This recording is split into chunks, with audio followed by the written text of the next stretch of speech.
life. Um, in I was in matric when my dad started a networking company. We were selling little booklets, physical booklets on how to save money and how to manage your finances. And we put that, but we sold that booklet on a network marketing structure, on a MLM structure. And basically, when my dad just started this business, that was in what was it, year 2000, 2000 and 2001. Um, he was managing that whole MLM structure out of Microsoft Word. Not even Excel. It was a administrative nightmare.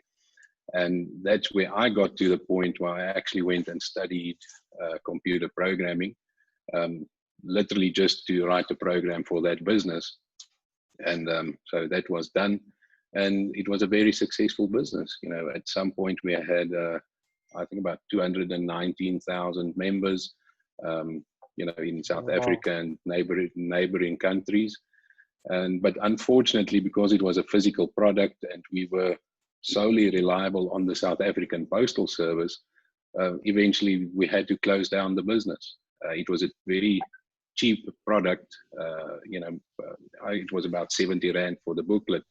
And to be able to, to send it with a normal courier would just drive up the prices, beyond feasibility.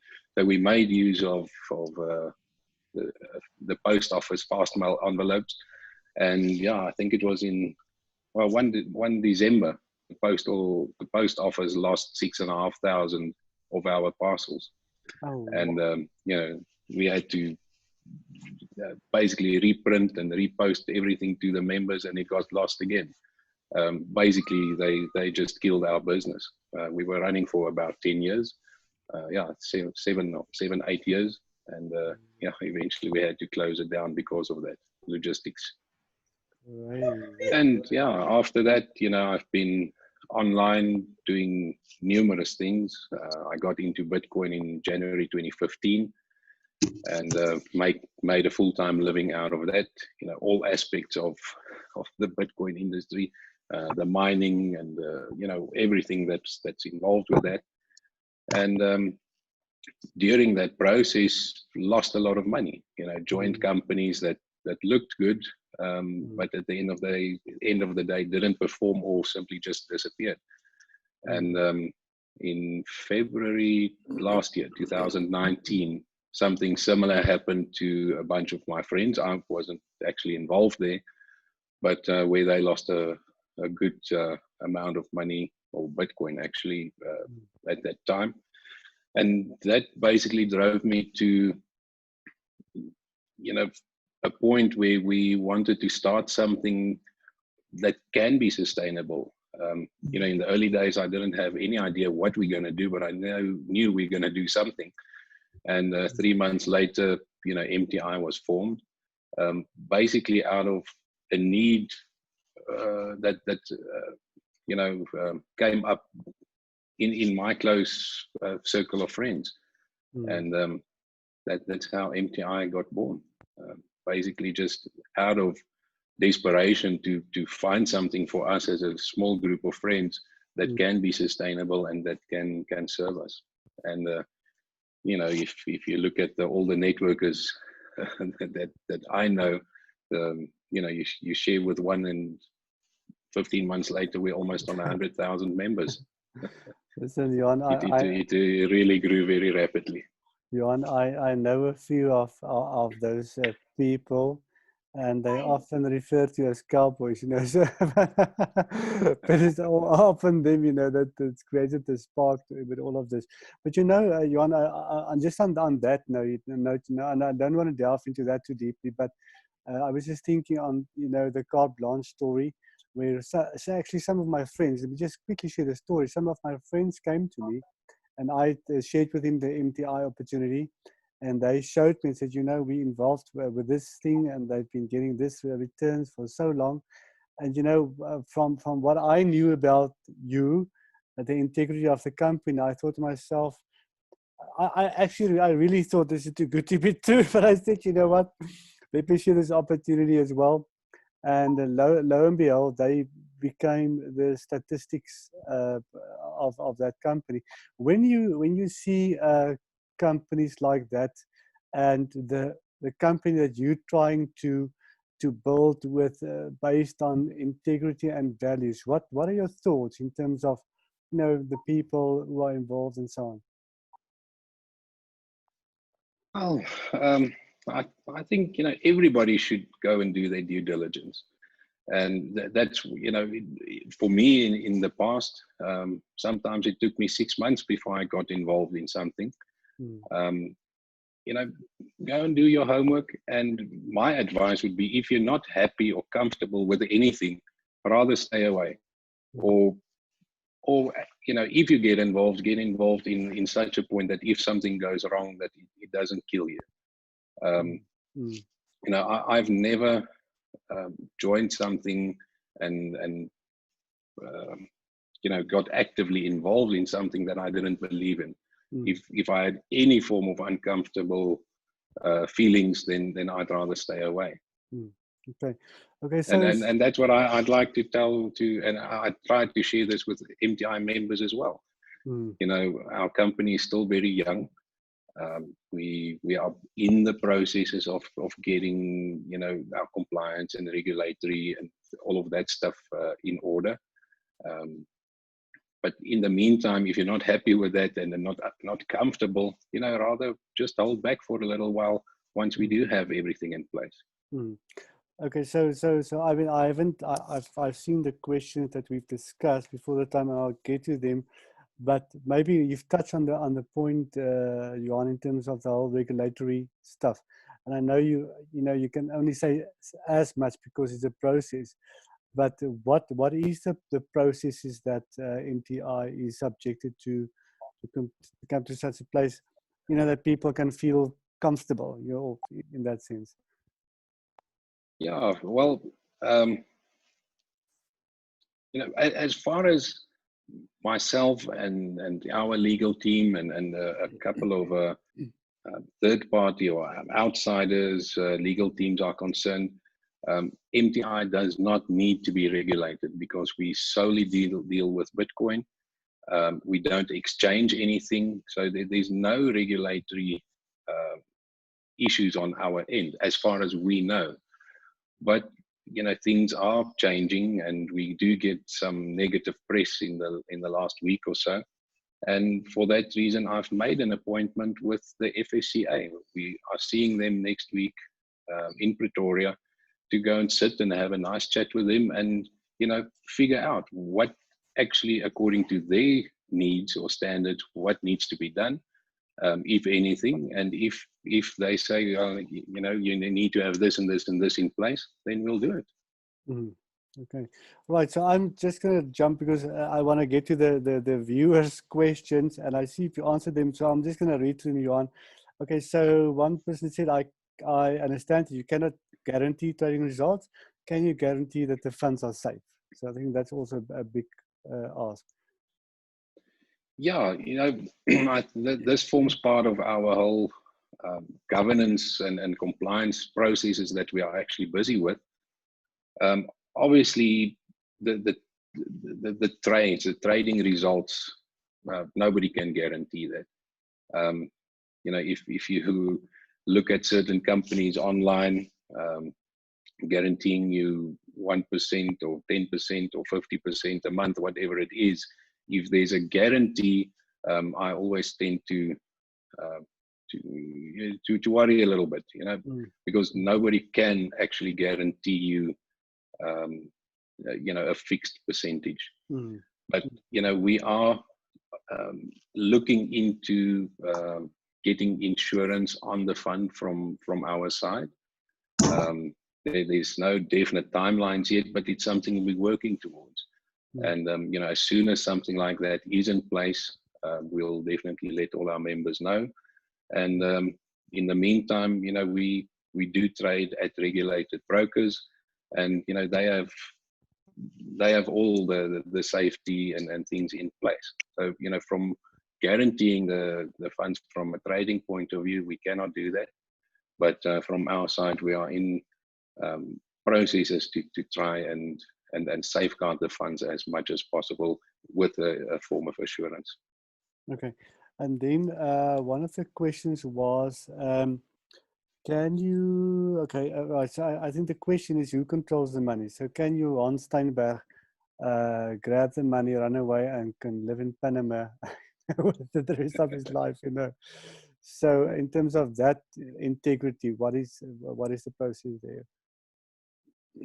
Okay, yeah. So at the moment, only I have access to the funds. You know, the traders or my support staff, management, nobody else has access to it.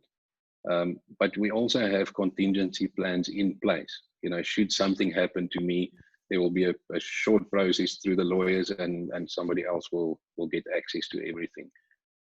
We are in the process of setting up a board, an MTI board.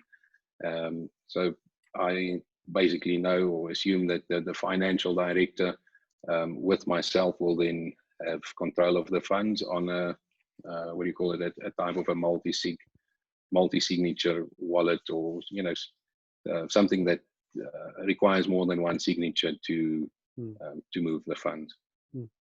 And Jan, I know it's a simple question, right? But just in line with that, some people ask, can't the brokers run away with the money? Because the word that's been out is that money is being kept in cold storage, you know, and it's a whole process to move the money. And I praat in leketal, I'm really playing in plain language, right? So what can you say about that? Well, technically, I think it's possible, but it's highly unlikely. You know, the brokers are regulated. They've been around for 10 years. It's a very important process of selecting a broker. You know, you don't go and choose a broker to trade with that's in existence for 1 or 2 months or 12 months. You know, and the brokers we have, they have a phenomenal track record, and I'm very comfortable with this. But on that point as well, that's why MTI is also looking into insuring our fund from our side, not from the broker's side, just to be, you know, be extra, you know, precautious and to safeguard the funds as best as possible. Okay, and then just I think you basically said that, but one of those guys said his understanding is the brokers is in Belize and is not registered in South Africa. All our other FX brokers that traders use from South Africa to trade is registered in South Africa, so why can't they be registered? Or is that, I think you've written something about it, but you want to say something about it? Yeah, you know, the way MTI operates is we take in Bitcoin and we trade in Bitcoin. That is the idea and our business model. Now, having a broker, well, first of all, finding a broker that can give you Bitcoin as a base currency, a reputable broker, is quite a difficult task. There's not a lot of them out there. And ideally, when I started MTI, I was looking locally for brokers, because you know, it would be nice to get in the car and drive to Cape Town or Joburg and meet the brokers and you know, finalize and sort out things if there's any issues. But none, as far as I know, and I've done quite extensive research on this, as far as I know, there's no forex broker in South Africa that can provide you with Bitcoin as a base currency, and that's basically why we have to move to brokers in other countries.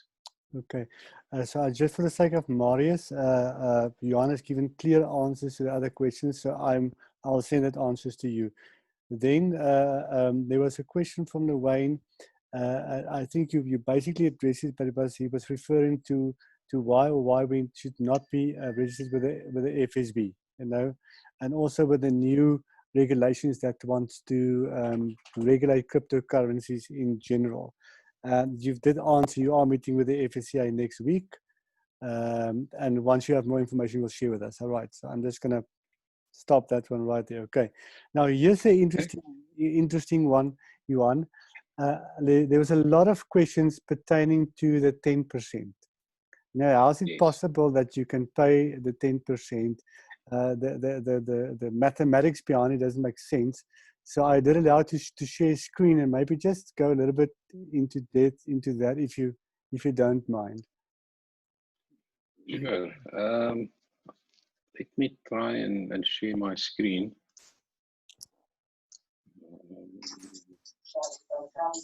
Yes, I cannot share.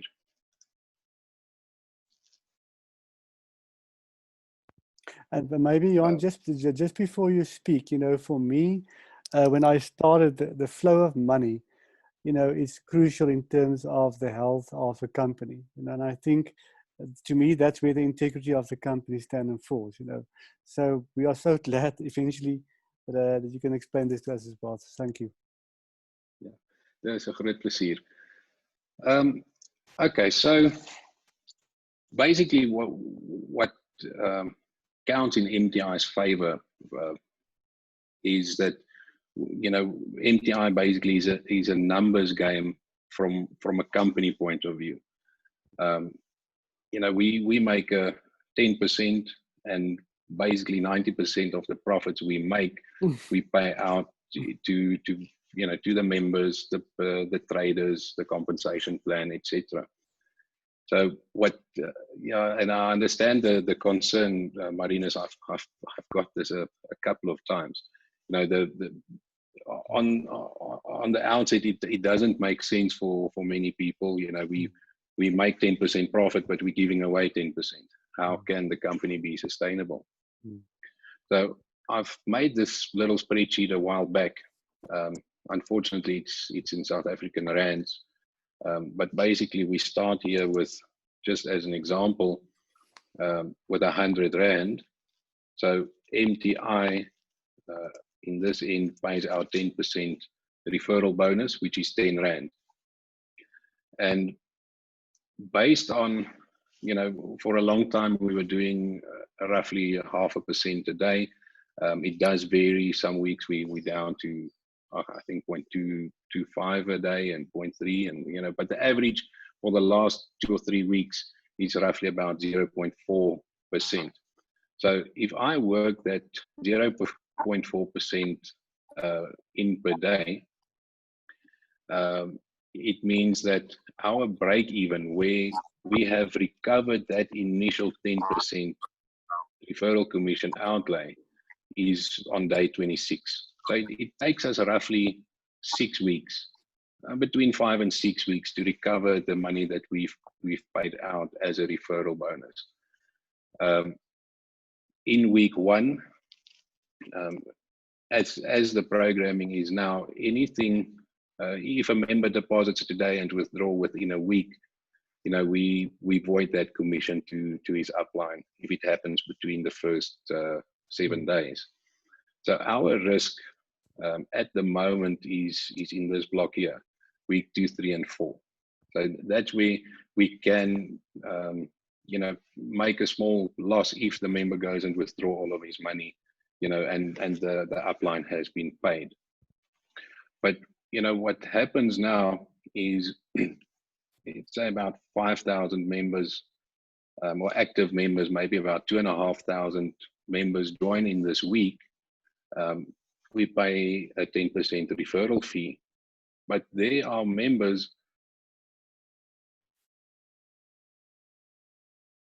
in MTI for the last 8 months or 5 months or 4 months. We've already recovered our 10% referral outlay on them, and they are not guys that's, you know, depositing this week and withdrawing next week. They have a more longer term plan for MTI. So on thousands of members, we continuously, week by week, make a profit, and that amount of profit versus what we pay out this week for new members, there's quite a big difference. So we are in profit. And if we get a massive influx of members, let's say in next week, MTI does have enough of our own personal Bitcoin to be able to sustain that. for that week, and then we can carry on and recover it at a later stage. But yeah, at the moment, with our current performance, it's roughly 5 to 6 weeks. Then we are at break even. Okay. Johan, and then one of the just to add on to that, 100%.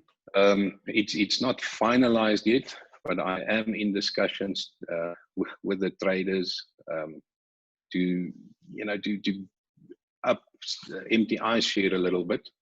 That will make the picture look completely different. If the traders get 2.5% less and MTI 2.5% more, this scenario will also look a bit different. Let's say we get 12.5% or 15%, and we only pay out 10%. It will make things look a bit different, but positively different. But yeah, I'm still in discussion with the guys, and hopefully we can get that sorted soon. Okay. Johan, two questions that we haven't discussed beforehand is the old question: is the trading real? Does it really happen? Is there really a bot that's trading? Yes. Well, I have made a recording. Let me quickly see if I can find it. I was on a Zoom call with Gary. I actually don't even know what's his name. Gary from the Crypto Analyzer is his YouTube channel. Let me quickly check. Dit gaan net 'n minuut wees, dan net te kom. Okay. I think that'll be great if we can just share that with the viewers. And then while you are looking for that, there was a question: is do you make use of gearing? And if you do, how much do you gear the trades? Yes, our trading accounts run on a 200-to-1 leverage. Okay. Did you find that one? In the meantime, I found it. Okay, wonderful. Ek het hom, maar dit is nou nie die een wat op my masjien is nie, still Dropbox.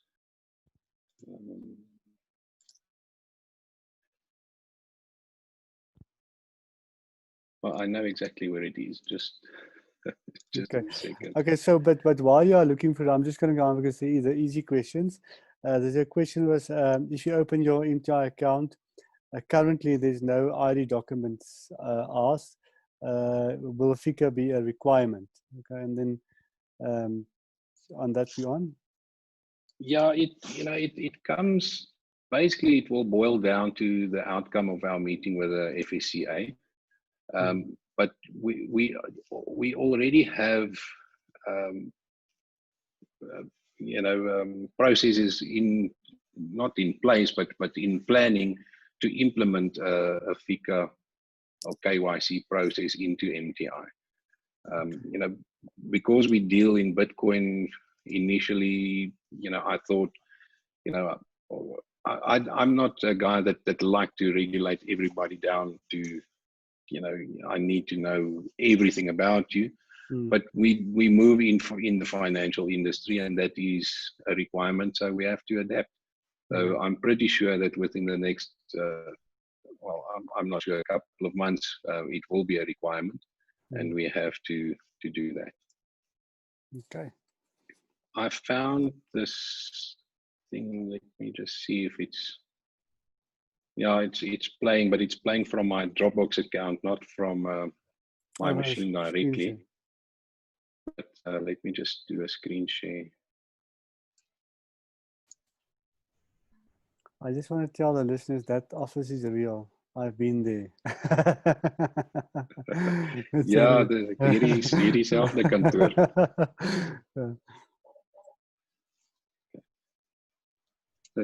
This is a recording we made of the.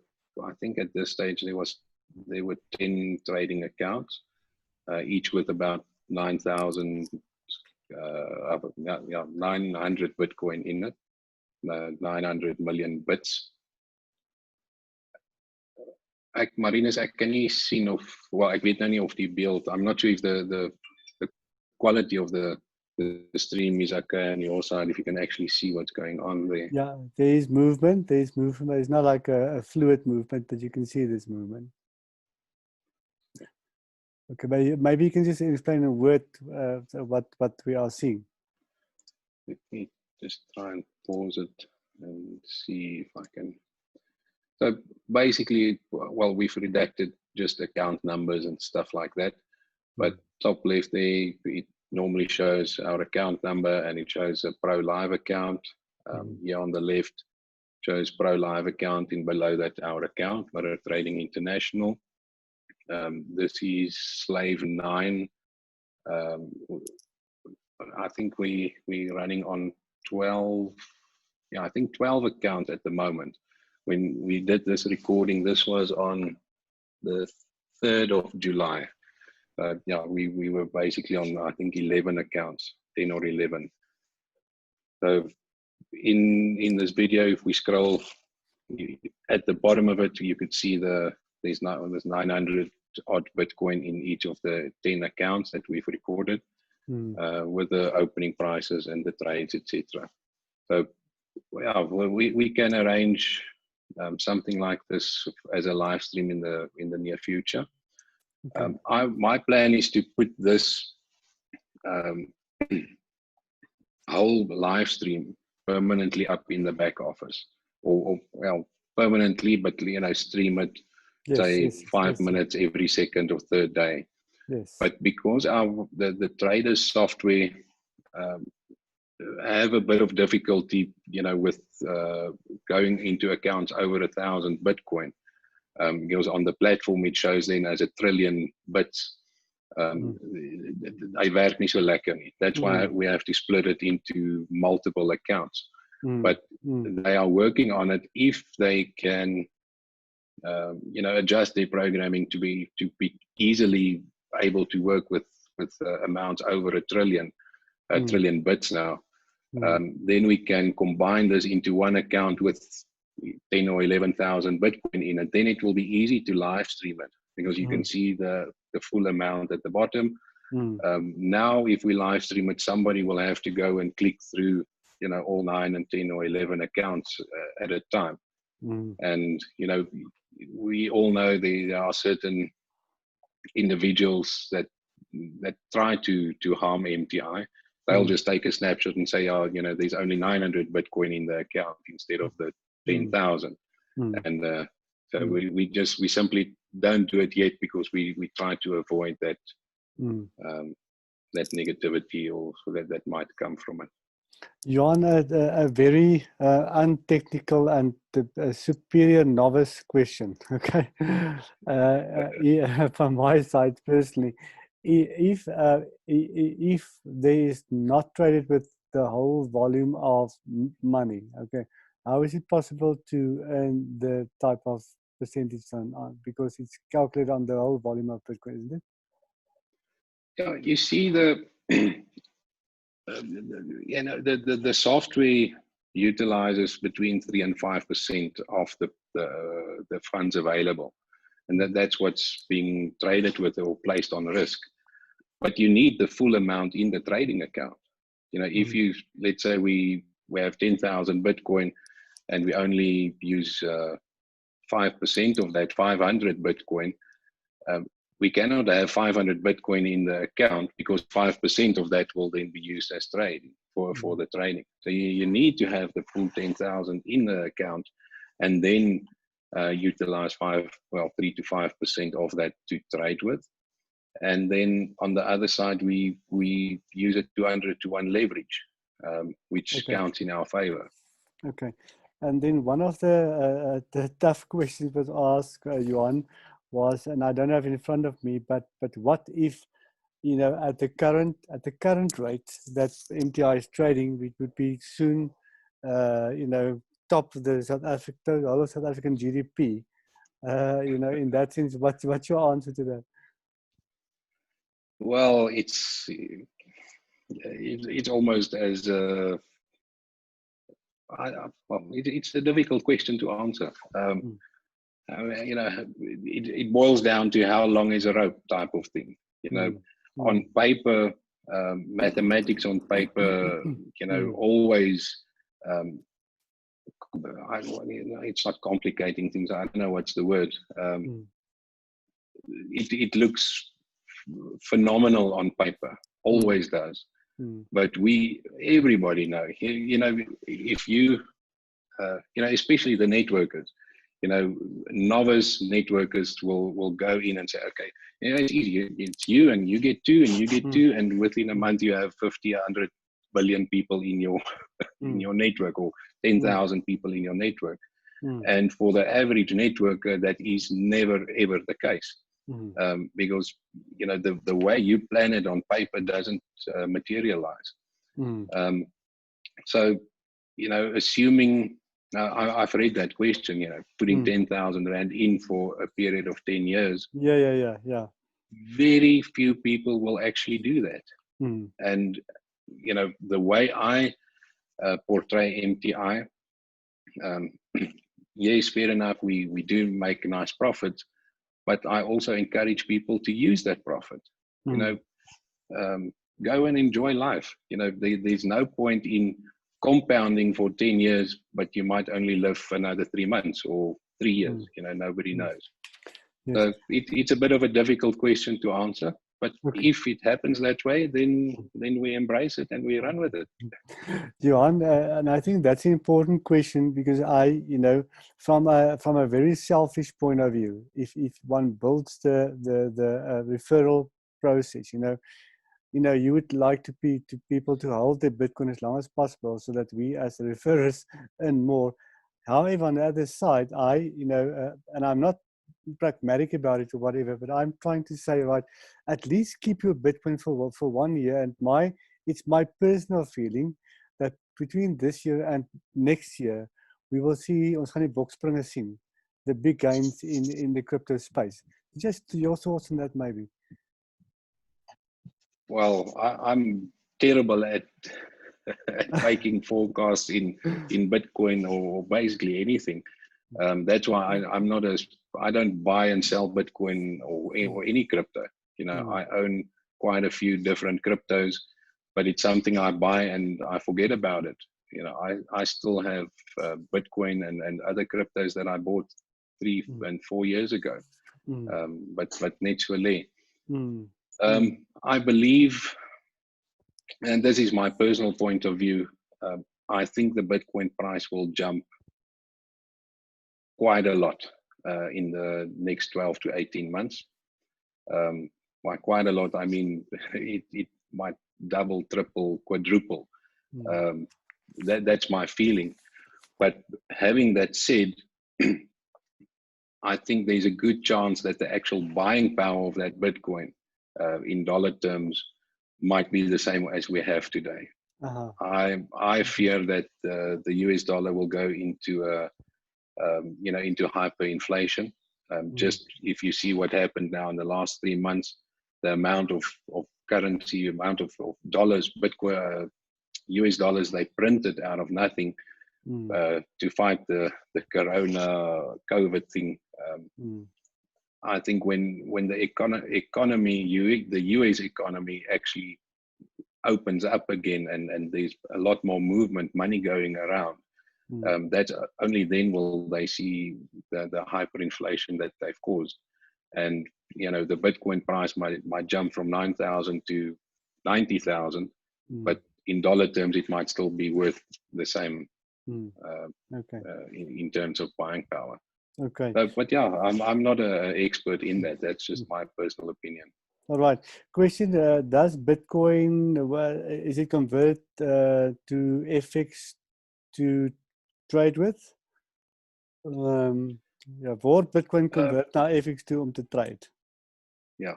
No, our Bitcoin stays as Bitcoin, you know, even after we've sent it to the brokerage.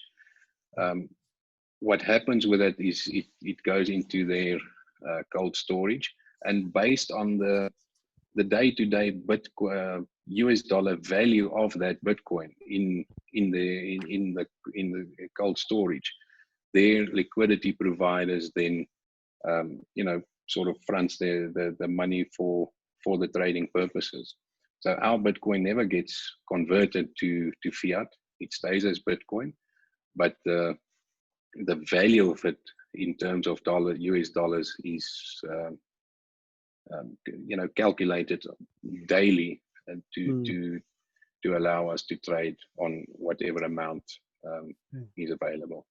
And then the three questions that's related. Would you consider trading with normal fiat currencies? Would you consider trading with gold and silver? And would you consider introducing other cryptos into the MTI pool?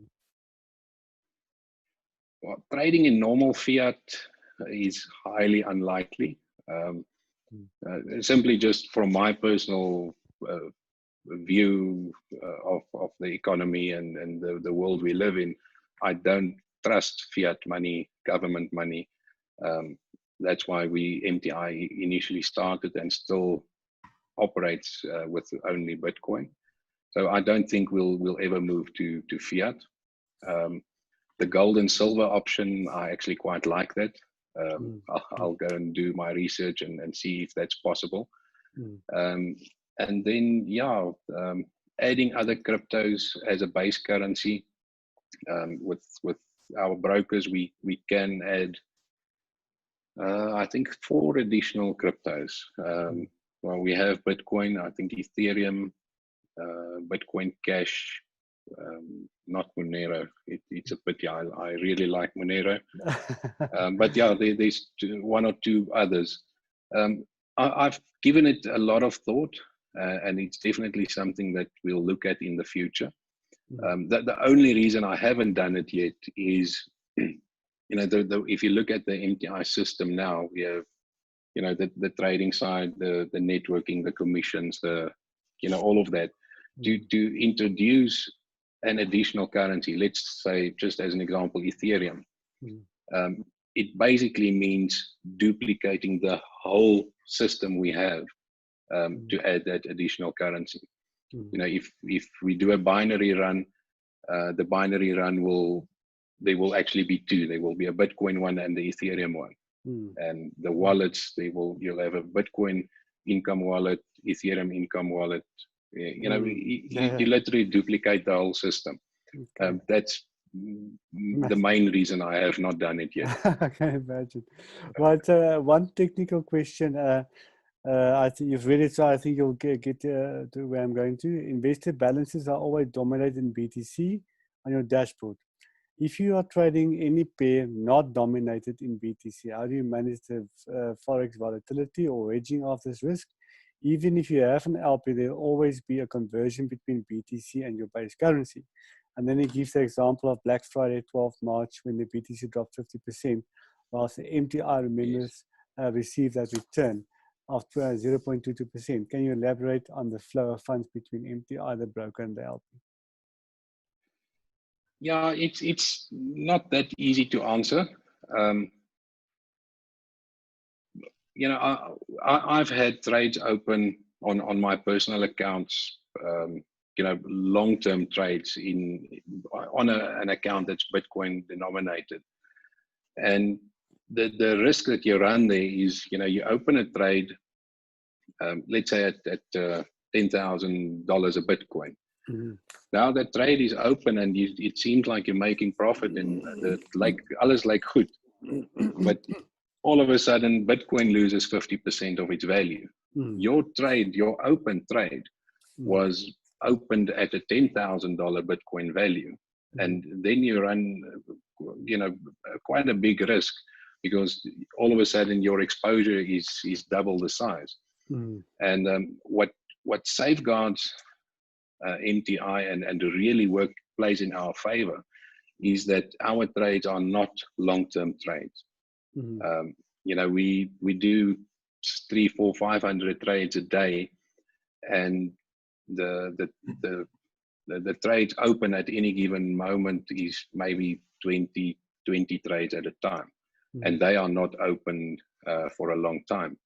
So every trade we open, let's say, just as an example, we open a trade, or the software opens a trade 8 o'clock this morning, it will open that trade at that current Bitcoin price and formulate the lot sizing and things at that Bitcoin price.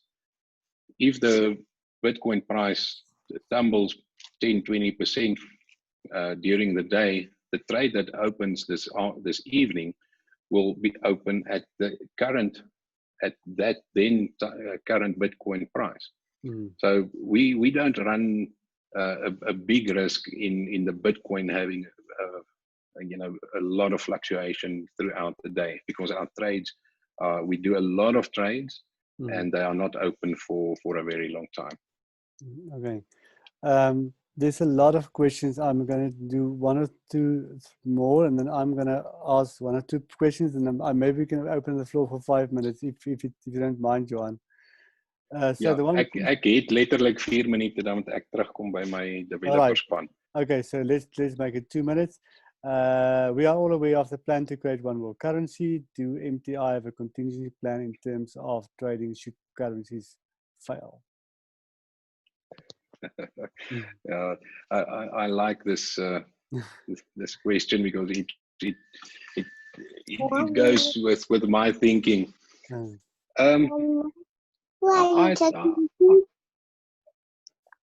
I believe that, should that happen, and I think it's coming. This whole lockdown we're in is not by chance. I think there's a greater agenda behind it. But let's say there is a one world currency that will totally eradicate or null and void the forex markets that we trade in, because we count on different currencies and the price difference between them.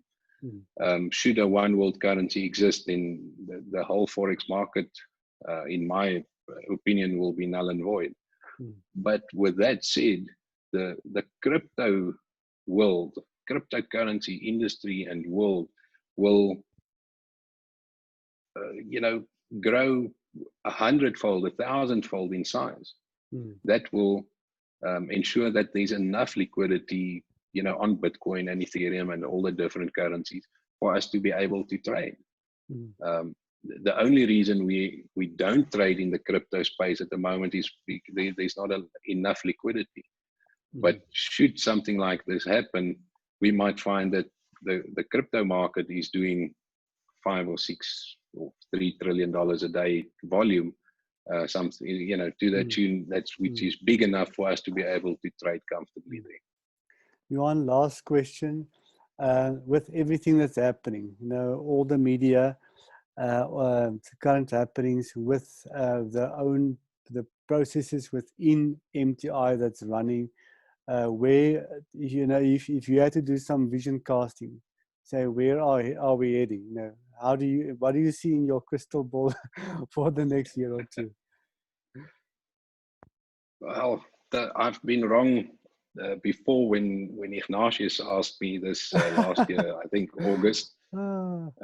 He asked me, last year August, Ignatius asked me, I think we were sitting on, what was it? I think 30 or 60 Bitcoin. And he said, what do you think we'll have by December? I said, I think we'll have, we might just touch on 100 Bitcoin. And December came and I think we were on 400 or 500. So based on the last 3 months performance of MTI, I don't know. Can be 20,000 Bitcoin, 250,000 members. In the last week with all of this, I believe it's a smear campaign against us by other networks, but with all of this negative press, which we are dealing with, we had something like 800 Bitcoin withdrawn by members, which actually make me comfortable in a sense that, the paranoid, paranoid mense is weg en hulle is happy. But ek babbel nou so 'n bietjie, maar the bottom line is I see a long-term future for MTI. We have some stumbling blocks and things, hurdles that we have to get over. We are addressing them, we are dealing with them. I don't think it's by chance that everything sort of fell into place with us meeting with the FSCA next week. That will give us a massive boom once we're on the same page and we know exactly what we can't do and what we cannot do and what we need to do to be able to continue and do what we do. So it's everything is a positive for me. You know, even the negative press, I see it as a positive. You know, we've grown by 6,000 members in the last 4 days. You know, in spite of all the negativity. Johan, you know what what's always difficult for me to explain is to tell people, not that I know much more, but I know there's a lot of stuff happening behind the scene, and I wish, you know, I think everybody wishes it could be done tomorrow, right? But from our side, be assured you have a team that's really behind you, you know, that support you in this. We are also in this for the long haul, you know, and I mean, we may not have gotten all the answers that we wish for tonight, but we got a big glimpse to say, you know, this is the main direction, and we can thrust forward with confidence in that. So I know you've got an appointment, so thank you for your evening. Thank you for your time, Johan. We really appreciate it, and all of this with all the journeys. And I hear we can look forward to your month-end letter, and we'll do so, and hopefully see you soon. Thank you so much. Yeah, thank you so much for having me, Marinus. It's a great pleasure. And yeah, I'm probably traveling through your area very soon. Ek gaan bietjie kom koffie drink. Asseblief. Ons het 'n plotjie, jy kan 'n paar balle kom slaan daar as jy wil. Ja, die golfballe, die golfstokke gaan definitief saamry. That's fantastic. Thank you, everybody. Thank you for tuning in. Thank you, Johan. Everybody, I'll make this recording available. Thank you. Bye-bye. Bye-bye. Thanks, Johan.